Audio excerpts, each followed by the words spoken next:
Magandang araw kaibigan! Tuloy po kayo sa Felicidad's Channel.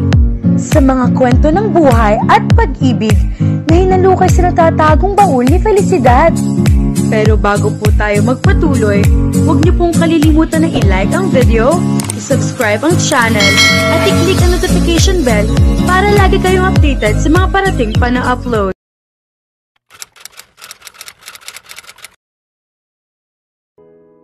Kinabahan na naman si Claire nang may kumatok sa pinto ng inuupahan nilang mag-ina. Baka si Aling Rosa na iyon. Sinabi kasi nito na sa linggong iyon ay kailangan niyang bayaran ang balanse niya sa upa. Balak niya ay sa susunod na araw na lang kapag nakaipon na siya ng kita mula sa benta niya. Pero nang pagbuksan niya ang kumakatok ay hindi si Aling Rosa ang nakita niya kundi ang tatay niya. Pinigil niya ang pagbangon ng iritasyon at kahit ayaw niya ay napilitan siyang magmano rito. "Pasok ho kayo," sabi niya. Sumunod ito sa kanya sa loob. Iminuwestra niyang maupo ito sa monoblock chair. Nang makaupo ito ay sandaling pinasadahan niya ng tingin ito. Nangangayayat ito at nanlalalim ang mga mata.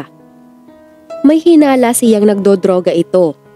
Hindi imposible iyon dahil halos pulos durugista ang mga kapitbahay ng Tia Gina niya. Mahigit 5 taon nang nakatira doon ang kanyang ama mula nang iwan sila nito sa Quezon. Si Tia Gina ang nag-iisang kapatid ng tatay niya. Biyuda ito at may 5 anak. Company driver sa Riyadh ang panganay na anak nito na siyang breadwinner. Ang 2 pang anak nito ay nasa high school at ang 2 pa ay nasa elementary. "Magtimpla ka nga ng kape ko," utos nito sa kanya. "Saglit lang ho." Bago siya makatalikod ay narinig niya ang pagsinghal nito kay Totoy. "Hoy bata, hindi ka man lang ba marunong magmano?" Napapikit siya at nagtitimping binalingan ng anak. "Toy, magmano ka kay lolo." Tumalima ang kanyang anak bago muling hinarap ang nilalarong kotse. "Bata, humingi ka ng 10 piso sa mama mo. Bumili ka ng sigarilyo sa tindahan."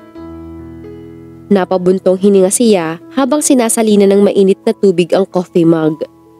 Pagkatapos ay dumukot siya ng 10 piso sa kanyang bulsa. "Bumili ka ng Philip kina Aling Rosa anak. Ingat ka at huwag tatakbo ha," utos niya rito. "Opo mama." Lumabas na ito ng pintuan. Itinuloy niya ang pagtitimpla ng kape at saka iniabot ang mug sa ama. "Pahinging 500 mamaya," sabi nito bago humigop ng kape. Napamaang siya. "Tay, wala akong kapera-pera ngayon." "Ano ba naman itong timpla mo? Gusto mo ba akong magka-diabetes? Ano ba ito? Arnibal?" "Kalahating kutsara lang ho ang asukal niyan, tay. Akin na at dadagdagan ko na lang ho ng tubig at kape."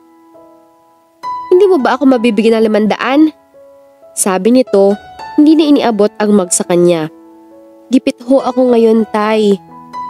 "Ganyan din ang sinabi mo noong huling punta ko rito pero sa huli ay dumukot ka rin naman sa pitaka dyan sa bulsa mo. Kahit kailan sinungaling ka talaga, Claire." Pinigil niya ang magpakita ng inis dito. "Tay, ang ibinigay ko ho sa inyo noong huling punta ninyo rito, ipambayad ko sana sa renta dito. Tuloy, nagkabalanse ako at nagalit ang landlady ko." "Bakit pang dami mong satsat? Ibigay mo na sa akin ang hinihingi ko at nang makalayas na ako, may lakad pa ako mamayang hapon." Napailing siya. "Tay, wala ho talaga akong pera. Sana naman maintindihan nyo. Barya lang ang kinikita ko sa pagtitinda ng banana Q. Mahina rin ang bentahan ng damit ngayon. Nagkasakit pa si Totoy." "Leche?" Tumayo na ito. "Hindi ako pumunta rito para makinig sa drama mo, Claire. Magbigay ka na lang at nang makalayas na ako rito." "Diyos ko naman, tay. Hindi nyo ba kayang intindihin ang sitwasyon namin ng apo nyo? Gipit kami. Kahit 100 wala akong maibibigay sa inyo." "Ah, ngayon ay nagrereklamo ka? Sino ba kasi ang nagsabi sa iyong magpabuntis kang gaga ka? At ikaw namang si tanga, alam mo namang mayaman ang pamilya ng lalaki na kadisgrasya sa iyo, hindi ka man lang naghabol kahit 5 duling. Kung hinuhut-hutan mo ba kahit 100,000 ang lalaking iyon o ang mga magulang niya, di meron ka sana kahit paano. Pero ang pinairal mo ang katangahan mo. Parehong-pareho kayo ng kapatid mo. Sobrang tanga. Nagpalpitate siya sa paninghal nito. Hanggang ngayon ay hindi pa rin siya manhid sa mga sinasabi nito kahit walang pagkakataon na naging maayos ang pakikipag-usap nito sa kanya. Akin na ang hinihingi ko at hindi ko na matagalan ang inuupahan yung ito. Napakainit at napakasikip, hindi ako makahinga. Hinapa niya ang kanyang bulsa at napipilitang naglabas ng 300 pesos. Iyan lang ang maibibigay ko sa inyo. Inipon ko pa yan para ipambayad sa upa pero kunin nyo na. Hinablot nito ang pera mula sa kamay niya. Nasaan na bang anak mong yon? Bakit ang tagal bumili? Nagtatagis ang mga bagang na lumabas siya ng bahay. Minsan ay hindi niya maiwasang idalangin na sana ay mamatay na lang ang walang kwentang tatay niya.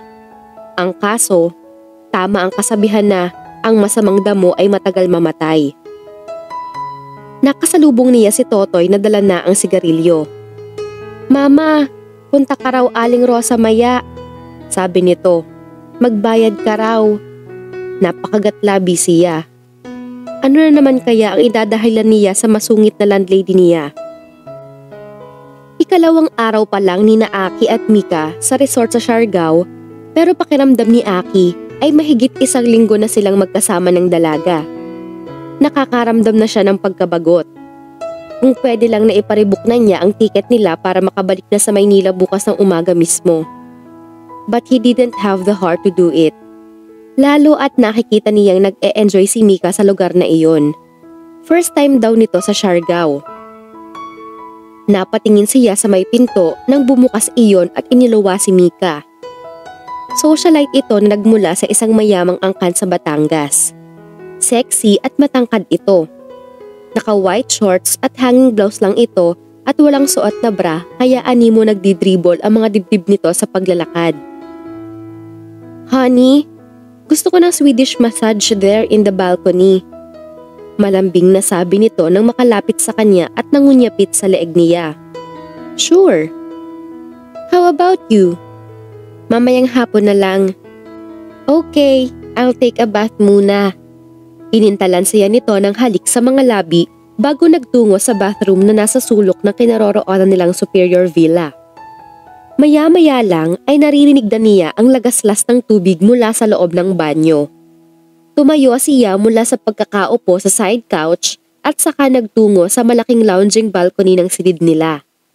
Mula roon ay tanaw ang Pacific Ocean. Isa ang resort na iyon sa mga paborito niyang pasyalan sa Siargao. It had white sand beaches, coral reef islets, emerald lagoons, mangrove rivers, palm trees, rice fields, rainforests, cliffs, and caves. Nakaka-relax ng isip. Bukod sa pagre-relax, madalas na doon niya dinadala ang mga babae niya. Romantic kasi ang lugar and he knew how women sucked for romance. Isa siyang Japinoy. Uniko iho siya at magte-31 anyos na sa loob ng 4 na buwan. Ang Japanese father niya ay may tindahan ng mga computer parts at ang Filipino mother niya ay isang physician. Sa Bacolod City permanenteng naninirahan ang mga ito. Sa Japan siya ay pinanganak at lumaki. His family moved back to the Philippines when he was in his late teens. Nagtapos siya sa Ateneo with a Bachelor of Arts degree, major in Organizational Communication. Expected ng lahat na siya ang magmamanage ng family business nila. Pero mas ginusto niyang magtayo ng sariling negosyo na may kinalaman sa sasakyan. Ngayon ay isa na iyong malaking car service center na sa kahabaan ng Pasay Road sa Makati. Mayroon siyang siyam na empleyado roon. Isa siyang motorcycle enthusiast. He was also into car drifting. Lumahok na siya sa car drifting event sa ilalim ng sponsorship ng Adidas, Yellow Cab, Shell at Nexen Tires. Hilig din niya ang surfing at wakeboarding. Masasabing nasa kanya na ang lahat. Good life, financial stability, and good genes. Hindi sa pagmamayabang, pero habulin siya ng mga babae. Marami ng babaeng nagdaan sa buhay niya at pawang nagagandahan ng mga iyon. Artista, model, recording artist, businesswomen, doktor, stewardess, to name a few. Pero ni isa sa mga iyon ay hindi nagtagal ng mahigit sa kalahating taon. Madali kasi siyang magsawa. Kapag mayroon siyang hindi nagustuhan sa karelasyon, nawawala na siya ng gana rito. Si Mika ang bagong flavor of the month niya. Nakilala niya ito sa South Luzon Expressway. Nasiraan ito ng sasakyan at pinara nito ang minamaneho niyang Mitsubishi Montero habang pauwi siya sa Manila galing sa pag-wakeboarding sa Calatagan. Na-attract agad siya sa babae. Mika was sexy. Katakam-takam ang katawan nito kahit simpleng maong pants at haltered blouse lang ang suot nito nang una silang magkita. Pagkatapos niyang ayusin ang kotse nito, ay hiningi niya ang contact number at address nito. The next day, dinalaw niya ito sa kondo nito. They had dated for 3 consecutive nights bago ito sumama sa bahay niya. Naulit iyon sa mga sumunod na araw hanggang sa umabot sila ng 2 buwan. Pero ngayon ay parang nakakaramdam na naman siya ng pagkabagot. Nakikita na niya ang pangit na side ni Mika. Hindi niya akalaing mas malakas pa itong maghilik kaysa sa kanya. Malikot din itong matulog. Madalas na natatadyakan niya ito sa mukha, sa tiyan, and worse, sa crotch. Kagabi ay napaaring kingking siya sa sakit nang masapol nito si Aki Jr. right after their second round of wild sex. Dahil bagsak ito sa pagod, ni hindi nito namalayang kamuntik na pala siyang mawala ng kinabukasan dahil sa sipang kabayo nito. Nang may kumatok sa pintuan, ay bumalik siya sa silid at saka binuksan ang pinto. "Good morning, Sir Aki," pati nito. "Morning, Rosa." Kilala na niya ito dahil suki siya sa resort. "Magpapamassage daw po yung girlfriend ninyo, sir." "Well, what do you know, Rosa? Hindi ko na siya girlfriend beginning tomorrow, pagbalik namin sa Manila." Ngumiti siya rito. "Pasok ka." 2 weeks ago ay iniwasan na ni Aki si Mika. Around the same time, ay nakilala niya si Zebby, ang kanyang napipisil na bagong flavor of the month. Nakilala niya sa eroplano nang magbakasyon siya ng 2 araw sa Bacolod para bisitahin ang mga magulang niya. 24 anyos ito at isang fashion model na rumarampa rin sa ibang bansa. Sa kasalukuyan ay nasa loob sila ng kanyang silid sa mansion ng tiyahin niya sa Dasmariñas Village. Panganay at nag-iisang kapatid ng mama niya si Tita Lucille. 7 years ago, nang mag-migrate ito sa Missouri para samahan ng asawa nito, inihabilin nito sa kanya ang bahay. May blessing naman nito ang pagdadala niya ng babae roon, as long as they fooled around, as she called it, only in his designated bedroom. Aki slumped on top of Sebi. Kapwa sila pagod at naghahabol ng hininga. Pero parehong nakangiti mula sa isang earth-shattering climax na pinagsaluhan nila. Hindi pa siya nakakagalaw sa ibabaw nito nang mag-ingay ang cellphone na nasa bedside table. "My phone," sabi ni Zebby, sabay dukwang sa aparato at sinagot iyon. "Hello? Who's this?" "Lucille. And who are you?" Naulinigan niyang sagot ng nasa kabilang linya. Nanlaki ang mga mata niya. Bago pa siya nakahuma ay nagtaray na agad si Zebby. Walang pakialam kahit pa obvious na may edad na ang babae sa kabilang linya. "Hey! Ikaw ang dapat kong tanungin dahil wala akong kilalang Lucille." "What the hell?" Muli ay naulinigan niyang sabi ng nasa kabilang linya. "At nagmumura ka pa. Sino ka ba? Why are you calling?" "I'm Aki's aunt. Now, will you give him his damn phone at siya ang gusto kong kausapin? Bakit kung kani-kanino niya pinahahawakan ang cellphone niya?" Nakita niyang natigilan si Zebby. Saka mabilis na inilayo ang cellphone sa tainga bago inaninag ang LCD niyon. Nanlaki ang mga mata nito. "Oh my God, darling! This is your phone!" Napabalikwa si Aki. Oh my God, that's my phone! Yeah! Natatarantang sabi ni Zebby. Bakit kasi pareho tayo? Pati ba naman ringtone? Now your aunt is furious and… Shit! Bulalas uli niya. Sabay hablot sa aparato mula sa kamay ng babae. Hello, tita? At sino ang walang modong bruha na sumagot sa phone mo? Nasaan ka ba? Galit na tanong ng tiyahin niya. Ho? Nandito sa bahay, tita. This late? Past 12 midnight na riyan at may kasama ka pang haliparot at walang modong babae? Hoy, Aki! Hindi kita pinagbabawalang magdala ng babae riyan pero piliin mo naman. But from now on, bawal ka nang magdala ng babae dyan. Pinagbibigyan lang kita kahit sa totoo lang ay nasasagwaan ako. Pero sumusobra ka ng lalaki ka. Hindi ka man lang pumili ng iuuwi riyan. Napakamot siya sa baba. Hindi alam ang isasagot. Hindi na siya nakapag-isip ng muling magsalita. Tita, ang totoo niyan, Zebby and I, we are living together. I mean, malapit na kasi kami ikasal at… What? Biglang nawala ang galit sa tinig ng tiyahin niya. Napalitan iyon ng excitement. Wow! That's good news, Aki. I'm so happy to hear that, iho. Kahit pa medyo bastos yung girlfriend mo, pag na ako mapangasawa mo yan dahil sabik na ako sa apo. You know that. Sumimangot siya. Walang anak ang tiyahin niya at nag-iisang kapatid nito ang mama niya. Naturalmente, sa kanya lang ito magkakaupo. Yes tita, bakit ka nga pala napatawag? Wala lang. Nag-away kami ni John. Nandito ako ngayon sa bahay ng kaibigan ko. Bakit kayo nag-away? Hi, iho. Mahabang kwento and don't get me started. Oh, okay. Pagkatapos ng maikling pag-uusap nilang magtiya, ay napapailing na tinapos na niya ang tawag at saka bumalik sa tabi ni Zebby sa kama. Anong sabi ng tita mo? Tanong nito na yumakap sa baywang niya. Napangiwi siya. Wala. Nagsinungaling ako sa kanya dahil bawal na magdala ng babae rito. Pagdadahilan niya rito. Ang saya-saya at malaya siyang gawin ang kahit anong gusto niya sa bahay na iyon.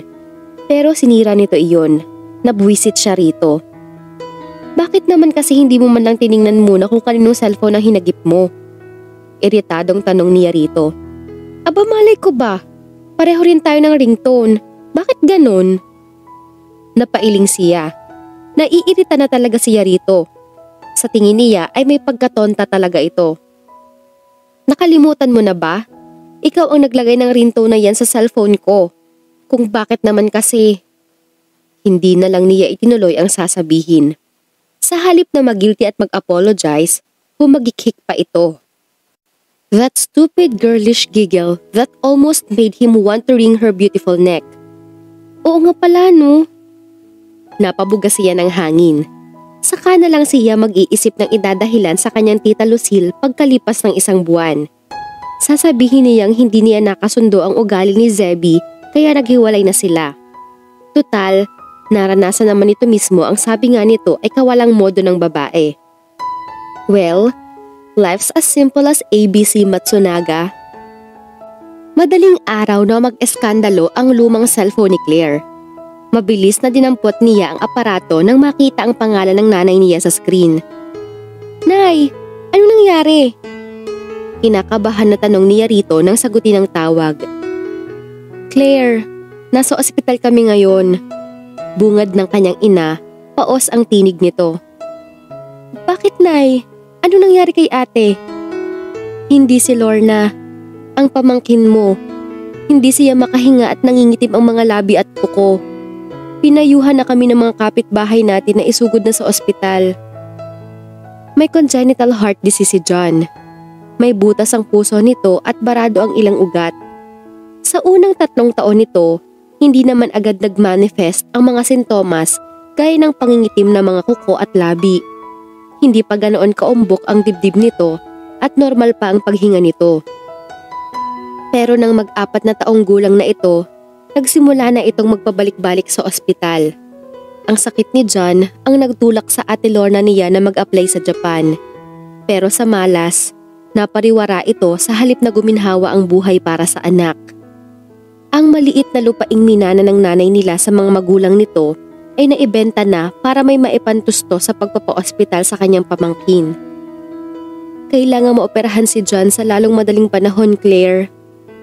Habang lumalaki siya, ay lalong gumagrabe ang kondisyon niya. Mas kapuna-puna ngayon ang mga senyales ng sakit niya. Hindi siya kayang operahan dito, kaya kailangang iluwas sa Maynila, sa Heart Center. Bukas, lalapit ako kay Gov para humingi ng tulong. Iyak nang iyak ang kapatid mo, Claire. Hindi ko alam kung saan tayo kukuha ng malaking halaga para sa operasyon ng pamangkin mo. Napakagatlabi siya. Mahigit 2 dekada nang nagtatrabaho ang nanay ni Claire bilang clerk sa provincial capital, kaya mas madali itong makahingi ng tulong pinansyal mula sa provincial government.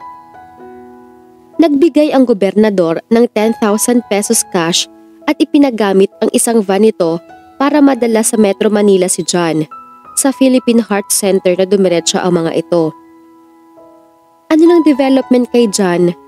Tanong ni Marga ng Sabadong iyon na mag-remit siya rito.